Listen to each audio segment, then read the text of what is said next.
Olá, eu me chamo Eliara Zenetti, sou nutricionista, especialista em nutrição materno-infantil.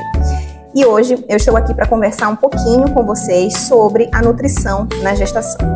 Basicamente, nós dividimos a gestação nutricionalmente em duas fases. A fase anabólica materna, que vai até a 27ª semana, e a fase catabólica materna, que vai até o final da gestação. Na primeira fase, ou fase anabólica, nós temos uma concentração, um acúmulo maior de gordura no tecido adiposo materno e um gasto baixo ainda do feto.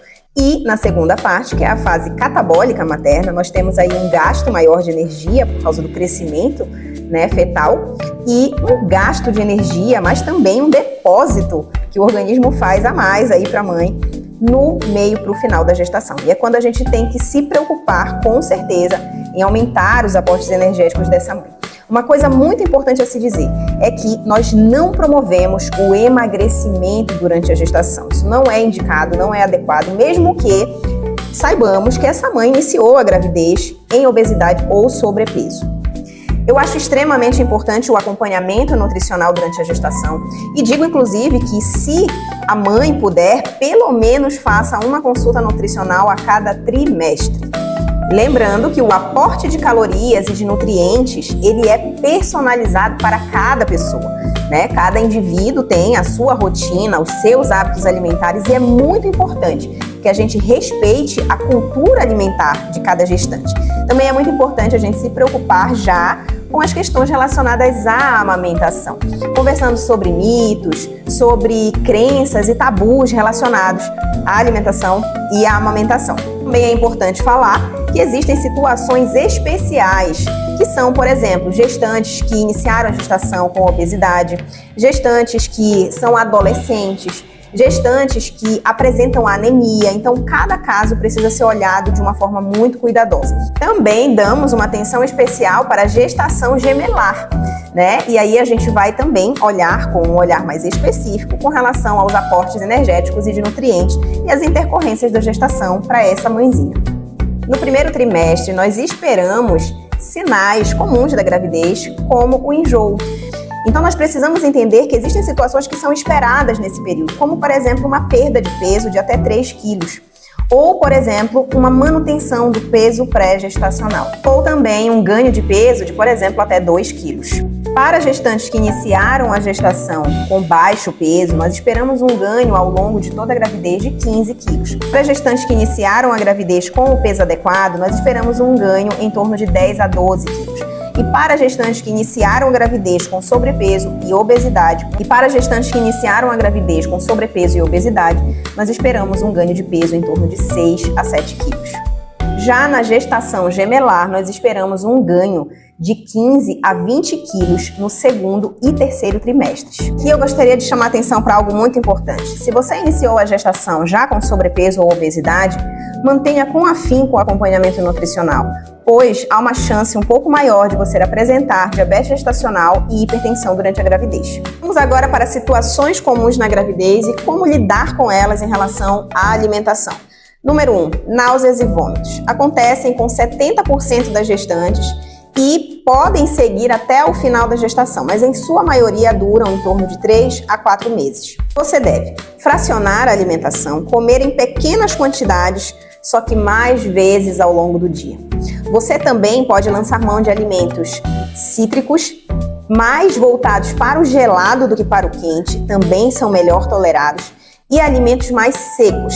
Pirose é aquele desconforto gerado pela queimação por causa do refluxo, por causa da compressão dos órgãos e uma questão hormonal também. Acontece normalmente do segundo para o terceiro trimestre.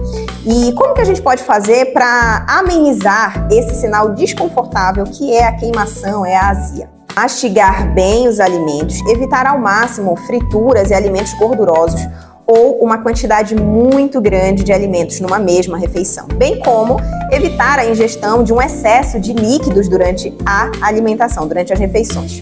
Gases e constipação intestinal também é esperado, principalmente a partir da 20ª semana da gestação. Nós lançamos mão de alimentos e frutas que são mais laxativas, ou seja, que soltam o intestino, que apresentam uma quantidade maior de fibras, solúveis e insolúveis. Para gestantes que apresentam diabetes gestacional, é muito importante que você reduza a ingestão de adoçante com sorbitol, porque ele também pode provocar gases. Troca do leite pelo iogurte também pode ajudar. Feijões, leguminosas de uma maneira geral, precisam ser deixadas de molho para evitar também que gerem esses gases e esse desconforto.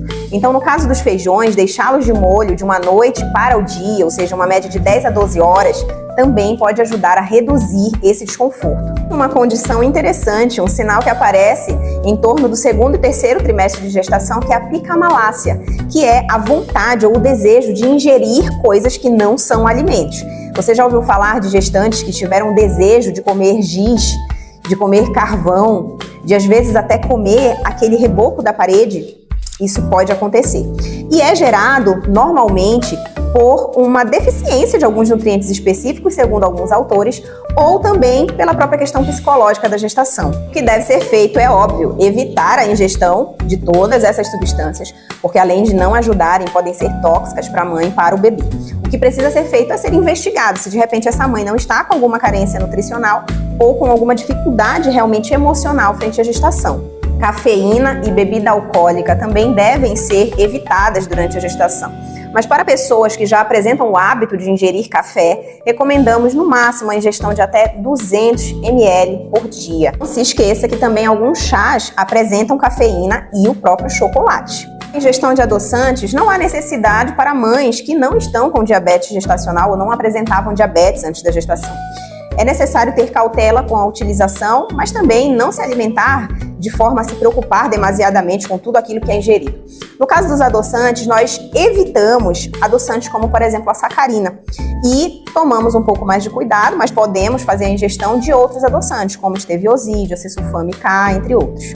Para finalizar as orientações, faça uma consulta a cada trimestre. O acompanhamento a cada trimestre é muito importante, porque a cada fase da gestação, não só você, como o bebê, precisam de nutrientes específicos para o crescimento saudável dele e também para a sua saúde. No mais, uma alimentação mais variada possível, composta de alimentos principalmente naturais, evitando aí alimentos ultraprocessados ou que desde antes da gestação já causavam em você algum tipo de desconforto.